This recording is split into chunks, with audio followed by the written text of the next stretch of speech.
우리가 살아가는 시대를 보면 참 안타까운 현실이 있습니다.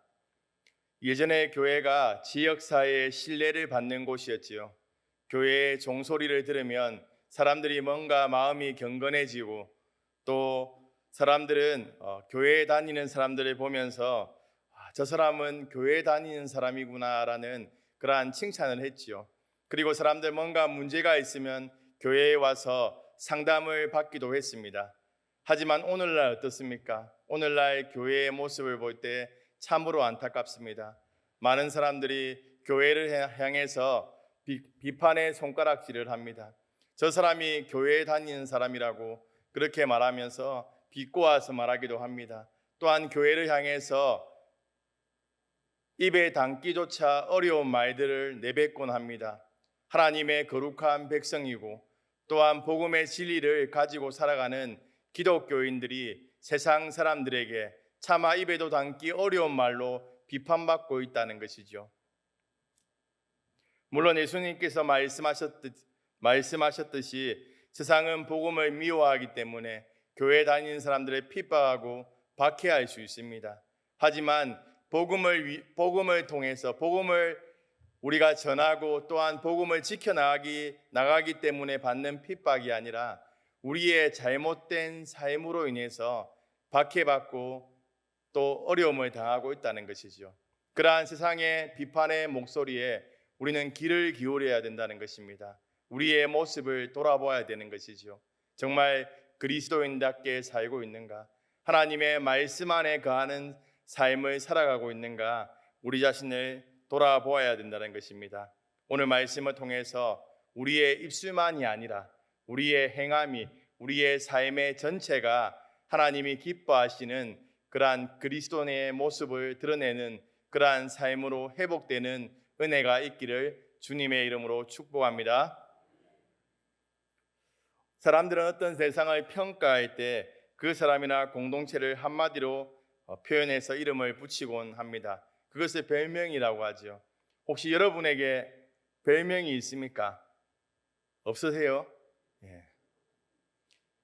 저는 별명이 여러 개였습니다. 예. 별명이 여러 개였는데 중학교 때 저의 별명은 폭탄이었습니다. 제가 미팅 나가면 항상 차여서 폭탄이 아니고요. 얼굴이 빨개져서 폭탄이었어요. 그래서 화가 나면 얼굴이 빨개지고 또 사람들 앞에 서면 얼굴이 빨개져서 폭탄이라고 불렸습니다. 그렇게 하다가 이제 대학교 와서 제가 열심히 운동을 했습니다. 친구들과 놀다가도 시간만 되면 운동을 하러 갔어요. 그래서 친구들이 저에게 헬스곰이라고 했어요. 이제 군대를 제대하고 난 이후에 열심히 이제 기독교 동아리에 또 예배드리고 또 교회에 간다고 해서 친구들이 저에게 할렐루야 보이라고 불렀습니다. 저만 보면 할렐루야 손을 들고 이렇게 했습니다. 친구들, 교회 안 다니는 친구들이.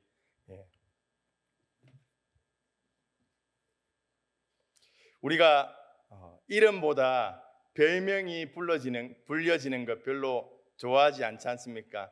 별명이 뭔가 이렇게 좋은 점을 가지고 부르면 좀 좋지만 뭔가 신체적인 특징이나 또 약간 외모적인 그러한 모습들을 보고 비꼬아서 이렇게 별명을 부르곤 합니다. 그런데 오늘 본문에서도 초대교회 성도들에게 붙여진 별명이 있다는 것이죠. 그 별명은 바로 그리스도인입니다. 그리스도인은 너무 좋은 말 아닙니까? 하지만 이 말이 처음부터 좋은 말은 아니었습니다. 초대교회 시대에 믿지 않는 사람들은 그리스도인들을 향해서 비꼬는 말로 그리스도당이다, 저 사람들 그리스도에게 미친 사람들이다 라는 비꼬는 말로 그렇게 그들을 불렀습니다. 그런데 그 놀라운 것은 그 조롱의 별명이 가장 영광스러운 이름이 되었다는 사실이죠. 왜 안디옥 사람들에게 그러한 별명이 붙여졌을까요? 그들의 삶 속에서 예수님이 너무나도 선명하게 드러났기 때문입니다. 오늘 말씀은 바로 그 이유를 분명하게 보여주고 있다는 것입니다. 그리스도인이란 말은 안디옥 지역에서 처음 사용되게 됩니다. 스데반의 순교로 인해서 초대교회 안에 큰 환란이 일어나게 됩니다. 그 환란으로 인해서 사람들은 흩어지게 되지요. 이 흩어지게 됨으로 인해서 교회가 위기인 줄 알았는데 흩어진 사람들이 흩어진 그 자리에서 복음의 말씀을 전하고 있는 것입니다. 지도자를 잃었고 성도들은 풋풋이 흩어졌기 때문에 뭔가 어려움이 생길 거라고 생각했지만 하나님의 역사는 달랐다는 것입니다. 하나님께서는 그러한 환난을 통해서 하나님의 복음이 더 활발하게 퍼져나가도록 이끌어 가셨다는 것입니다. 우리는 우리의 삶 가운데 뭔가 어려움이 찾아오고 힘든 상황들이 찾아오면 그것이 우리를 낙심하게 하고 절망 가운데 이끌어 갈 것이라고 생각할지 모릅니다. 그렇지만 하나님의 방법은 그러한 어려운 일들을 통해서 힘든 상황들을 통해서 하나님의 일들을 이루어 가신다는 것을 기억하십시오. 우리의 삶 가운데 환난이나 어려움들이 있습니까? 그것은 우리가 낙심할 것이 아니라 하나님의 일하심을 기대하고 기다린다면 그러한 환난을 통해서 하나님께서 하나님 나라의 일들을 더욱더 왕성하게 이루어 가신다는 것입니다. 이 일로 인해서 더욱더 복음이 활발하게 퍼지게 되지요. 하나님께서는 위기조차 복음을 전할 수 있는 기회로 삼았습니다. 예루살렘 안에만 갇혀서 복음을 전하던 이 제자들이 이제는 흩어져서 복음의 말씀을 전하는 것입니다. 그런데 오늘 본문에 놀라운 변화가 있습니다. 오늘 본문 20절 말씀 우리 함께 읽도록 하겠습니다. 20절 말씀입니다. 오늘 본문 20절 말씀 함께 읽습니다. 시작. 그 중에 구브로와 구레네 몇 사람이 안디옥에 이르러 헬라인에게도 말하여 주 예수를 전파하니. 아멘. 사람들은 계속해서 유대인에게만 복음을 전했습니다. 그런데 오늘 말씀에 보면 구브로와 구레네 몇 사람이 안디옥에 이르러서 헬라인에게 복음을 전했다라고 이야기하고 있습니다. 그런데 이 사람들의 이름이 기록되어 있지 않아요. 구브로와 구레네 몇 사람이라고 기록되어 있습니다. 이 안디옥 교회가 세워지는 이 시기에 이 위대한 일을 해나가는데 그 사람들의 이름이 기록되어 있지 않습니다. 하나님께서는 요한도 아니고 베드로도 아니고 야고보도 아니었습니다. 이름조차 알려지지 않은 평범한 성도를 사용해서 하나님의 일들을 이루어가고 있다는 것이죠. 어쩌면 이름을 기록해 놓아도 사람들이 알지 못했을 것입니다. 하나님은 그런 바로 평범한 사람들을 사용하셔서 하나님의 위대한 일들을 이루어 가신다는 것이죠. 세상은 유명한 사람을 주목하게 됩니다. 뛰어난 사람, 능력 있는 사람, 영향력 있는 사람을 높이 평가합니다. 그러나 하나님께서는 다르게 일하신다는 것이죠. 하나님께서는 평범한 사람을 사용하셔서 하나님의 위대한 일을 이루어 가신다는 것이지요. 하나님께서는 그 사람의 능력을 보는 것이 아니라 순종을 보신다는 것입니다. 하나님께서 이 이방인 교회인 안디옥 교회를 세우는 일을 12사도에게 맡기지 않았습니다. 7 집사에게 맡기지 않았습니다. 이름 없는 평범한 성도들에게 맡기셨다는 것이죠. 이것이 하나님의 방법입니다. 우리 교회도 마찬가지입니다. 교회를 세우는 것은 몇몇 사람의 사역이 아닙니다. 눈에 잘 띄는 사람들만 교회를 세우는 것이 아니지요. 이름 없이 봉사하는 한 사람, 이름 없이 묵묵히 기도하는 한 사람, 이름 없이 정말 교회에 떨어진 쓰레기 한 개 줍는 그 사람을 통해서 하나님의 일들을 이루어 가신다는 것이지요.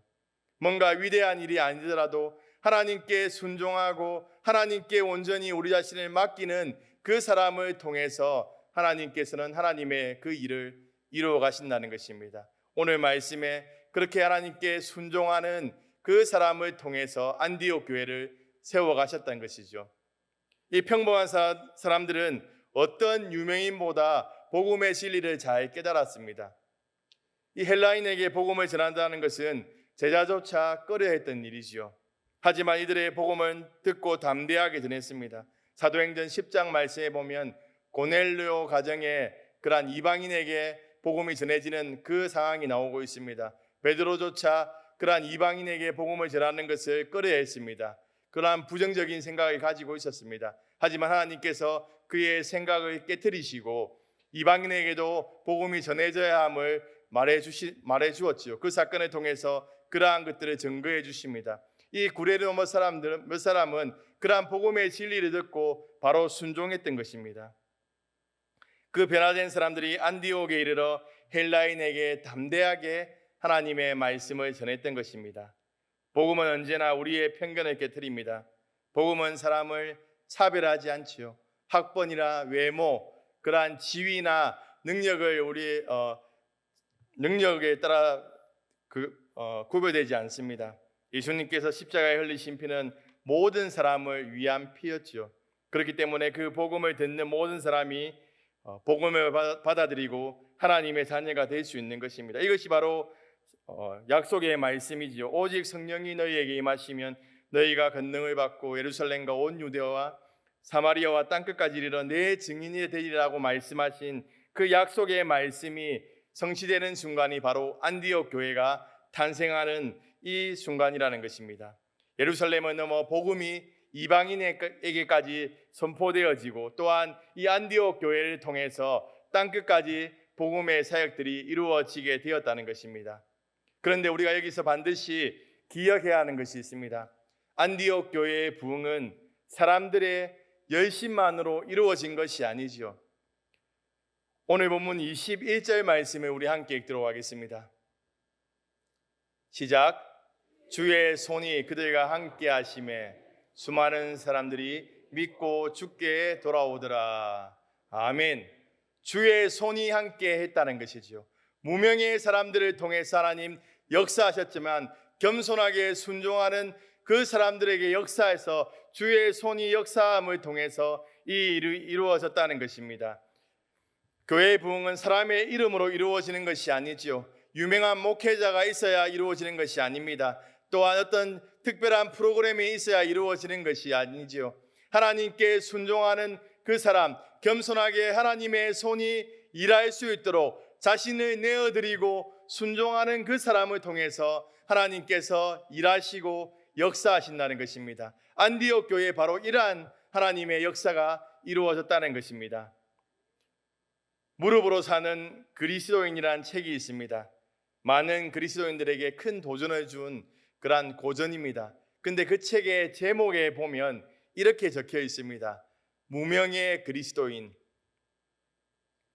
무명의 그리스도인. 자신의 이름을 드러내지 않는 것이죠. 오직 하나님께만 영광을 돌리며 하나님께만 하나님의 은혜만 전하고 있다는 것입니다. 자신의 이름을 감추고 오직 하나님의 그러한 선한 손이 어떻게 일하시는가를 보여주고 있다는 것입니다. 우리가 나비 효과라는 말을 듣게 됩니다. 나비의 날개짓이 다른 곳에서 토네이도를 일으키는 것처럼 아무 힘이 없고 연약한 사람들의 그러한 순종과 기도를 통해서 하나님께서는 큰 역사를 이루어 가신다는 것입니다. 초대교회 평양 대부흥 운동이 그렇지 않습니까? 한 사람의 해결을 통해서 부흥의 불길이 일어나게 되고 정말 우리나라에 그러한 부흥의 그러한 불길이 타오르게 되었다는 것이죠. 하나님께서는 약한 한 사람을 통해서 하나님의 일을 이루어 가신다는 것입니다. 사랑하는 사상교회 성도 여러분, 여기서 우리가 반드시 기억해야 할 것이 있습니다. 교회의 부흥과 성장은 우리의 열정과 헌신의 결과물이 아닙니다. 주의 손이 함께 하기 때문에, 주의 손이 그들과 함께 있기 때문에 부흥의 주인공은 사람이 아니라 하나님이라는 것이죠. 하나님의 이름이 드러나야 된다는 것입니다. 한국교회가 다시금 복음의 능력을 회복하기 위해서 교회 안에 사람의 이름이 아니라 주의 손이, 하나님의 이름이 드러날 때 세상 속에서 영향력들을 흘려보낼 수 있다는 것이죠. 사람의 이름이 드러나기 때문에 세상으로부터 비판받고 있지요. 사람이 뭔가 드러내고 이렇게 하다가 실패하고 또 잘못된 모습들이 보이면 교회를 향해서 비판의 손가락질을 하지 않습니까? 하나님의 손이 교회를 통해서 드러나야지만 세상 속에서 하나님의 은혜를 흘려보내며 세상 속에서 정말 그리스도인에서 그러한 선한 영향들을 흘려보내는 교회로 서게 된다는 것입니다. 우리가 하나님 나라의 일을 특별한 사람들만 할 수 있다라고 오해해서는 안 됩니다. 탁월한 목회자가 와야 부흥한다. 좋은 프로그램이 있어야 사람이 모인다. 재정이 많아야 교회가 성장한다. 물론 이런 것들도 도움이 될 수 있지요. 하지만 하나님께 맡겨드리고 하나님의 이름이 드러날 때, 하나님의 능력이 교회를 통해서 드러나게 될 때 교회는 부흥하게 된다는 것입니다. 사랑하는 사상교회 성도 여러분, 우리의 그러한 작은 순종이 하나님의 역사를 통해서 큰 부흥을 일으킨다는 것을 기억하십시오. 우리가 속해 있는 그 자리에서 주님께 기도하고 묵묵히 우리에게 주어진 그러한 사역들을 감당해 나간다면 하나님께서 우리에게 힘을 다하시고 우리의 그러한 헌신에 능력을 다하셔서 교회 가운데 부흥의 은혜를 주신다는 것입니다. 다시금 그러한 그리스도인으로서 합당한 능력을 부어주셔서 우리의 삶을 통해서 하나님의 영광이 드러나도록 우리를 사용해 가신다는 것을 기억하십시오. 늘 하나님의 도우심을 구하고 하나님 앞에 겸손하게 엎드려서 하나님께 우리 자신을 맡겨드리며 순종하시는 그러한 성도님들 되길 주님의 이름으로 축복합니다.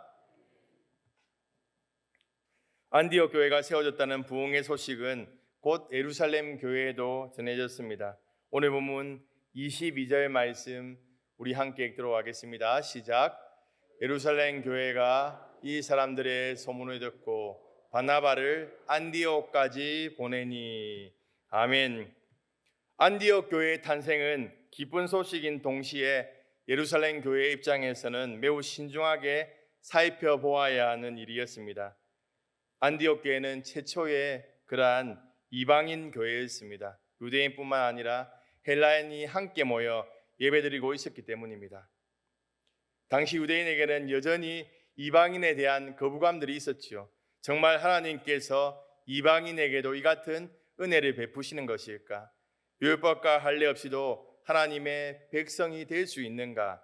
라는 질문들이 계속 제기되고 있었습니다. 이런 민감한 상황에서 예루살렘 교회는 안디옥 교회를 정죄하거나 통제하지 않았습니다. 먼저 믿을 사람을 보내어서 하나님의 역사를 확인하게 했습니다. 그 사람이 바로 바나바였지요. 이 바나바는 구브로 출신의 디아스포라 유대인이었습니다. 문화적으로 안디옥 사람을 이해할 수 있었고 무엇보다도 사람을 품는 넓은 마음을 가진 사람이었지요. 그래서 예루살렘 교회와 안디옥 교회를 연결해 줄 수 있는 가장 적합한 사람이었습니다. 이 바나바의 이름의 뜻이 위로의 아들, 격려의 아들 아니겠습니까? 이 이름은 단순한 별명이 아니고 이 바나바가 어떠한 사역을 했는지에 대해서 잘 보여주고 있습니다. 이 바나바는 사람을 세우는 그러한 사역들을 했습니다. 특별히 이 바나바가 세웠던 사람이 바울 아닙니까? 바울이 하나님의 말씀을 듣고 회심한 이후에 주위의 사람들이 그와 교제하기를 두려워했습니다. 여전히 그가 바뀌지 않았다라고 생각하고 그를 피했습니다. 하지만 바나바가 중재 역할을 하면서 이 예루살렘 그러한 교회의 성도들과 연결하면서 정말 믿음의 교제를 이룰 수 있도록 그를 세웠습니다. 또 한 사람 마가 요한을 그가 세우지 않습니까? 1차 전도 여행 때 너무 힘들어서 돌아간 그 마가 요한, 2차 전도 여행 때 바울과 마가 요한을 데려가자는 그 다툼으로 인해서 갈라지게 되고 바나바는 그 사람을 세웠지요. 그리고 나중에 보면 바울은 그 마가 요한을 향해서 이렇게 얘기합니다. 마가를 데리고 오라. 그가 나의 사역에 유익한 자니라 라고 말하고 있습니다. 이 바나바는 사람을 세우는 사람이었어요. 사람을 세우는 것은 결코 쉬운 일이 아니죠. 사람을 비판하는 것은 쉽습니다. 사람의 흠을 참는 것도 쉽습니다. 하지만 사람을 세우는 것은 참 어렵지요. 그 한 사람의 가능성을 발견하고 끝까지 기다려주며 세워주는 것은 성령의 마음이 아니면 할 수 없는 것입니다. 이 바나바를 향해서 이렇게 말하고 있습니다. 착한 사람이요 성령과 믿음이 충만한 사람이라고 얘기하고 있습니다. 이 표현은 사도행전 6장에서 스데반에게도 동일하게 표현되어 있습니다. 바나바는 성품이 좋은 사람 정도가 아니었습니다. 그는 성령께 붙들린 사람이었지요. 성령께 붙들림으로 인해서 그가 사람을 볼 때도 자신의 기준으로 판단하지 않고 하나님의 마음으로 하나님께서 그 사람을 어떻게 보시는가를 보고 판단하고 그 사람을 세워갔다는 것입니다. 그가 안디옥에 도착해서 가장 먼저 무엇을 봅니까? 율법을 보지 않았습니다. 부족한 점을 보지 않았습니다. 이방인의 사실을 보지 않았습니다. 성경은 이렇게 말하고 있습니다. 하나님의 은혜를 보고 기뻐하더라. 그 가운데 안디옥 교회 가운데 하나님의 은혜가 넘치는 것들을 보고 기뻐했다라고 말하고 있습니다.